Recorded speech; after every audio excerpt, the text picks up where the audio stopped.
Carol, and people, ladies and gentlemen at home, here's a young man who leads a double life. He was and is a successful comedy writer on famous TV shows like Truth or Consequences, Celebrity Sweepstakes, it's a difficult word to say, and he's also making his mark, so to speak, in the world of comedy magic. Here is young Marc Berkowitz.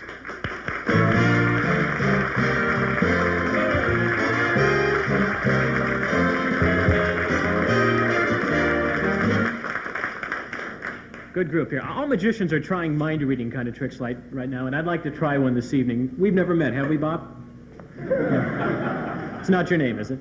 Terrific. I'd like you to make your mind as blank as this slate. Could you do that? No problem. I got the right guy. I have something written on the other side of this slate. Do you have any idea what I have written on the other side of this slate? No? That's absolutely right. That's what I have written on the other side of the slate.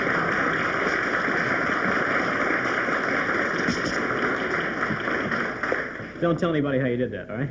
Super. I know to look at me, I don't look undernourished, and I'm not now, but my mother's food was the worst. I mean, her cookbooks were listed under science fiction. You know, you got the... My mother's idea of a hot lunch was a bag of marshmallows and a book of matches. You know, you see the picture? And she used to make some terrible lunches. You remember that chart in the cafeteria with the 5 food groups? Well, my lunch never fit into any of them. You know, gives you an idea. And she would make some terrible things like cold meatloaf sandwiches with ketchup on them. Now, that's something nobody in the world should do. Put ketchup on a sandwich and wrap it up in a baggie.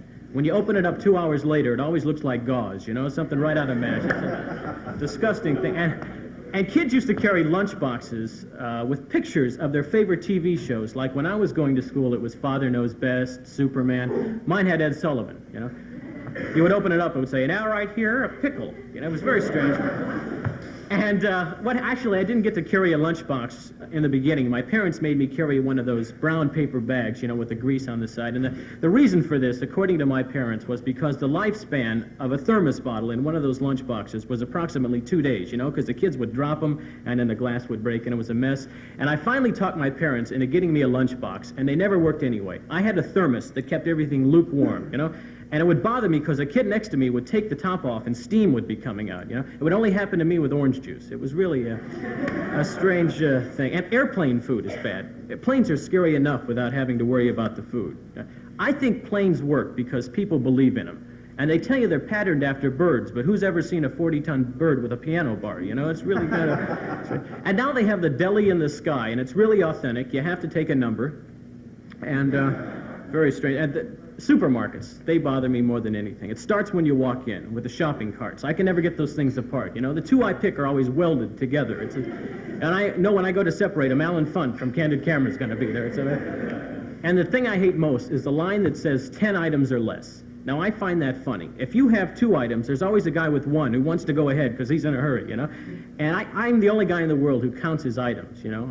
I'm afraid if I have 11, the lady behind is going to report me to the manager. I'll have to go back to frozen foods, you know. You worry about that? So I rationalize. To me, fruit is 1 item. Apples, peaches, pears, that's all 1 item. And I was in line the other day and I had a shopping cart full of eggs, flour, and sugar, and the lady behind says, "What's that?" I said, "That's cake. That's all 1 item." You know? But the worst thing about the supermarket is the butcher, if you can find him. You know, now the way you get him is you ring that bell, and it makes a horrible noise, ring, and he comes out, and he's always mad. And I've made a pledge to myself never to argue with a man who has blood on the front of his shirt. You know, it's really not a wise idea. You came to see magic. Tommy, could you assist me on this next trick? Me? Yes. Let's give him some encouragement.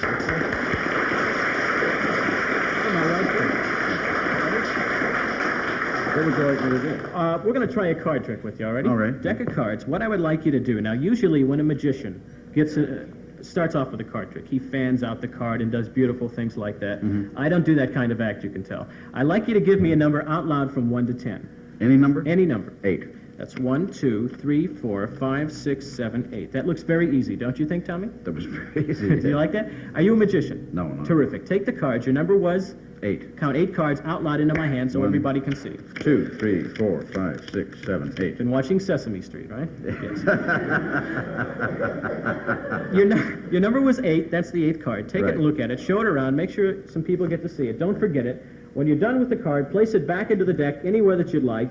In mine? Yes, sir. Okay. Add these cards to it In there, yeah. and shuffle them up just a bit. Are you a card player?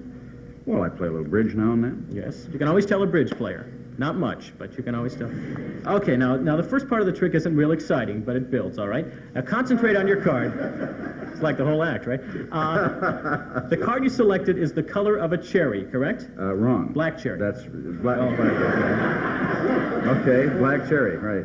Okay, now I'm going to find your card. You're not going to believe it. The card you selected, Tommy, is the Jack of Spades. Now, No, it isn't, man. That's not it, Mark. Well, don't be embarrassed. We'll find it here. Did they tell you what kind of a show this was? Was it the Five of Spades? No, Would that you like to wasn't see? it either, Mark. Would you like to see a rope trick?